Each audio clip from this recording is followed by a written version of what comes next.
Hello, I'm Mr. Menchaca. Welcome to Physics 2425, University Physics. We're starting with, of course, Chapter 1. Let me, I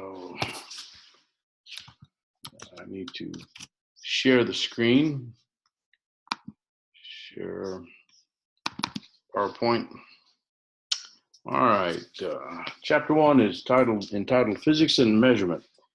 Physics, in particular, mechanics, is the study of how objects interact with one another. The objects may range in size from a tiny single electron to a large planet and beyond. The interactions usually occur because of the presence of some force or a combination of forces, such as gravitational forces or electromagnetic forces. The interactions may be static, that is, the objects may be stationary, but still influenced by the presence of other objects. Or they may be dynamic, that is, the objects may be in motion while interacting with one another. Besides learning the rules and laws of physics from a lecture or textbook, a student of physics should also conduct experiments to see the rules and laws of physics in action. A key to experimentation is taking measurements and recording data. In order to make sense of the measurements and data, the information must be recorded in consistent units. And that's basically what this chapter represents. So let's get on with the chapter. Let's see. To describe natural phenomena, we must make measurements of various aspects of nature. Each measurement associated with a physical quantity such as length, the length of an object, the mass of an object, or the time it takes for an object to move from one position to another position. The laws of physics are expressed as mathematical relationships among physical quantities. In mechanics, there are three fundamental quantities. They are length, mass, and time. All other quantities in mechanics can be expressed in terms of these three. Standard measurements must be defined such that the standard must be readily accessible and it must possess some property that can be measured reliably. Standards used by different people in different places must yield the same result, and standards used for measurement must not change with time. In 1960, an international committee established a set of standards for the fundamental quantities of science.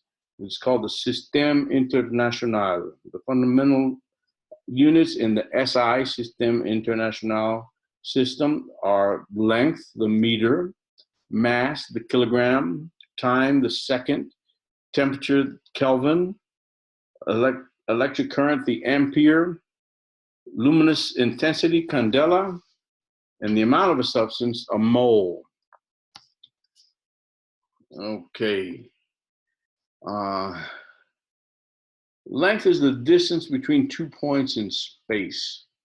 In 1120, the King of England decreed that the standard of length in this country would be named the yard and would be precisely equal to the distance from the tip of his nose to the end of his outstretched arm. Original standard for the foot adopted by the French was the length of the royal foot of King Louis XIV. Neither of these standards is constant in time. When a new king took the throne, length measurements changed. In 1799, the legal standard of length in France became the meter, and it was defined as 1/10,000,000th of the distance from the equator to the North Pole along one particular longitudinal line that passed through Paris. So let's look at the table. The distance from the Earth to most remote quasar is 2.7 times 10 to the 26 meters. Let's go down the line. 1 light year, 9.46 times 10 to the 15th meters. Mean radius of the Earth is 6.37 times 10 to the 6th meters. Length of a football field is 9.1 times 10 to the 1 meters, or 90. That's 91 meters. Smallest dust particle, about 10 to the minus 4 meters, and so on. Diameter of a proton, 10 to the minus 15 meters. You hear some dogs barking. You're going to hear dogs barking throughout the semester, so just learn to ignore them. In 1960, the length of the meter defined as distance between two lines on a specific platinum iridium bar stored under controlled conditions in France. The current requirements of science and technology needed more accuracy. So in the 1960s and 1970s, the meter was defined as 1,650,763.73 wavelengths of orange-red light emitted from a Krypton 86 lamp. In October of 1983, the meter was redefined as shown. The meter is the distance traveled by light in vacuum during a time interval of 1/299,792,458 seconds.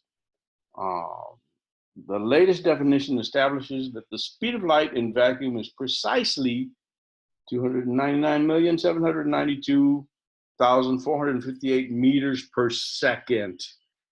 We round that off to 300,000 meters per second. 300 million, 3 times 10 to the 8 meters per second. It's valid throughout the universe based on our assumption that light is the same everywhere. So the speed of light also allows us to define the light year. Even though light year sounds like it's a measure of time, it is a measure of distance, and it's the distance light travels through empty space in 1 year. Okay. So that is length, and now we go on to mass. The mass of an object is related to the amount of material present in the object.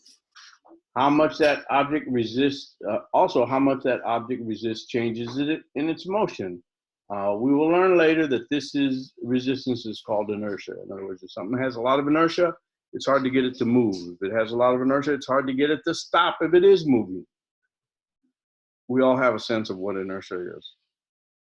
Mass is an inherent property of an object, independent of the object's surroundings and of methods used to measure it. The SI fundamental unit of mass is the kilogram, and it's the standard is a mass of a specific platinum iridium alloy cylinder kept at the International Bureau of Weights and Measures at Sèvres, France. It was established in 1887 and has not been changed since that time. Platinum iridium is an unusually stable alloy. Duplicate of the Sèvres cylinder is kept at the National Institute of Standards and Technology in Gaithersburg, Maryland. So the table lists approximate values of masses of various objects. The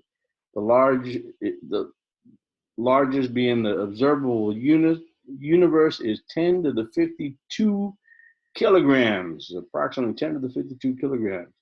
The sun, 1.99 times 10 to the 30 kilograms. The moon, well, let's go to the earth, 5.98 times 10 to the 24 kilograms. Moon, 7.36 times 10 to the 22 kilograms. A human, about 100 kilograms, give or take. Mosquito, 10 to the minus 5. And an electron, 9.11 times 10 to the minus 31 kilograms. Okay. And let's see. Let's go back a little bit as I discuss. We will discuss the difference between mass and weight. If you read the introductory storyline in your chapter, you saw that 1 kilogram is approximately 2.2 pounds. It's not correct to claim that a number of kilograms equals a number of pounds because a kilogram is a unit of mass and pounds is a unit of weight. So we'll learn later the difference when we study vectors and weight. Now let's go on to time.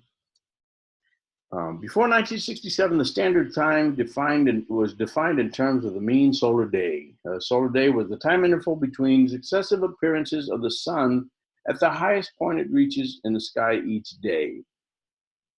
The fundamental unit of a second was defined as 1/60th times 1/60th times 1/24th of a mean solar day. In other words, there's 60 seconds in a minute, 60 minutes in an hour, and 24 hours in a day. So that's how we get the 160 times 160 times 124. The definition is based on the rotation of the Earth, and this time standard is not universal. In 1967, the second was redefined in terms of the atomic clock, and which measures the vibrations of a cesium atom. 1 second is now defined as 9,192,631,770 times the period of vibration of radiation from the cesium-133 atom. So the table is values of time intervals. The age of the universe, 4 times 10 to the 17 seconds. 1 year, 3.2 times 10 to the 7 seconds. Time interval between normal heartbeats, 8 times 10 to the -1 seconds. And time interval for light to cross a proton, 10 to the -24 seconds. Okay. Now the U.S. customary system uses, the second is the only one that's common. The U.S. customary units, also called imperial units, are the length, foot, the mass, slug, and of course time, second. We'll stick to the SI system, which uses the meter, kilogram, and second. The MKS system, meters, MK, kilogram, and second, MKS system, or the SI system. Note that time and time interval are different. The time is the description of an instant relative to a reference time, and the time interval is a duration. Okay, now we have some powers of 10 prefixes. Yocto, zepto, atto, femto, and you can keep reading that table. The most common ones we'll be using are probably micro, milli, and kilo, mega, maybe giga. Those I like to stick with the multiples of 3. So yeah, centimeter is a common term. That's 10 to the -2, but actually if you work in the scientific community, quite often you're going to use millimeters. Okay. So the prefixes for various powers of 10 and their abbreviations is the table. So 10 to the 3 meters is equivalent to 1 millimeter. 10 to the 3 meters corresponds to a kilometer. Some people say kilometer. I prefer kilometer. 1 kilogram is 10 to the 3 grams, and a megavolt is 10 to the 6 volts. Length, mass, and time are the fundamental quantities. Most other variables are derived quantities. That is, they can be expressed as mathematical combinations of fundamental quantities, such as the area. It's the product of 2 lengths, and the speed is the ratio of a length to a time of interval, such as miles per hour or meters per second, where the length is on the numerator and the time interval is in the denominator. Another derived unit is density. The density, rho, of any substance is the mass per unit volume. Rho is defined as the mass divided by volume.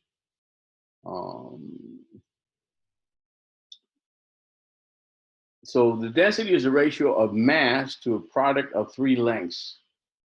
So example, aluminum density is 2.7 times 10 to the 3 kilograms per cubic meter. Iron density is 7.86 times 10 to the 3 kilograms per cubic meter. For a table of densities, you can refer to page 361 of your text and look at table 14.1. Extreme differences in there's extreme differences in densities. Imagine holding a 10 centimeter cube of styrofoam in one hand and a 10 centimeter cube of lead in the other. Now assume styrofoam, which is extruded polystyrene, has a density of 30 kilograms per cubic meter. Calculate the mass of this 10 centimeter by 10 centimeter by 10 centimeter cube of styrofoam. Now, lead has a density of 11,300 kilograms per cubic meter. Calculate the mass of a 10 centimeter by 10 centimeter by 10 centimeter cube of lead. On a future quiz, I will ask you the mass of both of these samples. So just be prepared. Go ahead and do the calculation and you'll have the answer. You can even have the piece of paper when it's time to take the quiz. Now let's take a quick quiz. In a machine shop, two cams are produced. Oops, I need to advance. In a machine shop, two cams are produced, one of aluminum and one of iron. Both cams have the same mass.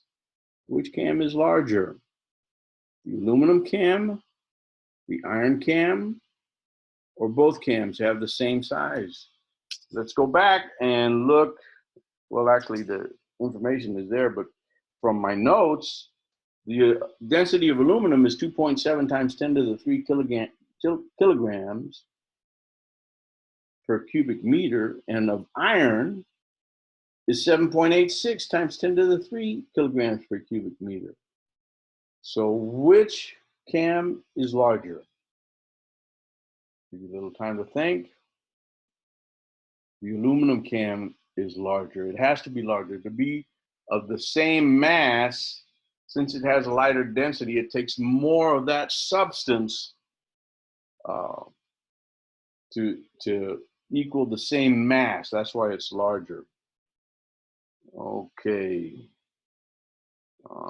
And this ends section 1.1 of the lecture. The next section, section 1.2, we will discuss modeling and alternative representations.